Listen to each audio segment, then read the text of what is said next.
Food, Drink, Clothing Industry Awareness, Rethinking School Curriculum.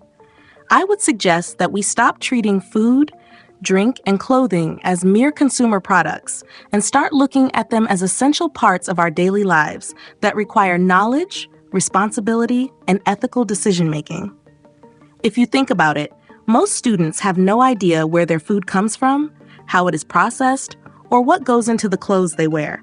Do you honestly believe that reading about agriculture or the textile industry in a textbook is enough to create informed and responsible consumers?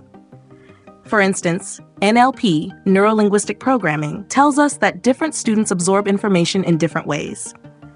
A kinesthetic learner will only truly grasp the concept of farming if they are in the field, planting crops, and understanding soil conditions firsthand.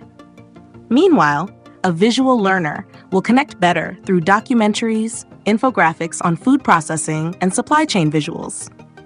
An auditory learner might engage best by listening to farmers and industry experts explain the challenges of sustainable agriculture or ethical manufacturing. Is it not desirable that we restructure our curriculum to accommodate these different learning styles? Now let's consider MBTI, Myers-Briggs Type Indicator. An ESTJ, the executive, thrives in structured, industry-based learning and would benefit from understanding the logistics of food production and distribution, examining supply chain management, and analyzing industry regulations.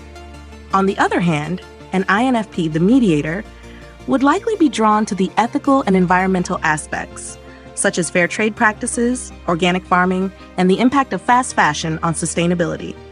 If we are truly committed to making this subject relevant, we must allow students to approach food and clothing industries from different perspectives, whether it's business efficiency, sustainability, or ethical responsibility. Looking at the Enneagram, a Type 3, the achiever, might find motivation in learning about food entrepreneurship, branding, and innovative solutions in sustainable production. A Type 6, the loyalist, might be more inclined toward food security, ethical supply chains, and ensuring that businesses are held accountable for their environmental impact. A curriculum that integrates these motivations will naturally make learning more engaging and purposeful. If you think about it, experiential learning is key to truly understanding these industries. A dynamic curriculum should go beyond theory, incorporating visits to farms, food processing plants, and textile factories to see these industries in action. Integrate sustainability discussions, encouraging students to question where their food and clothing come from and how they impact the environment. Incorporate NLP principles, ensuring that learning is hands-on, visual, and discussion-based to cater to all learning styles. Leverage MBTI strengths, allowing students to approach food and clothing industries from angles that align with their thinking styles, whether it's data-driven, ethical, or innovation-focused. Use Enneagram insights to engage students based on what drives them. Some will be drawn to entrepreneurship and industry growth, while others will focus on fair trade, sustainability, and human rights.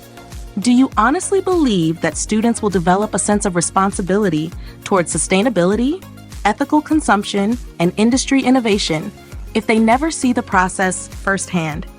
A truly impactful curriculum doesn't just teach about these industries, it immerses students in them, helping them make informed choices and become responsible global citizens.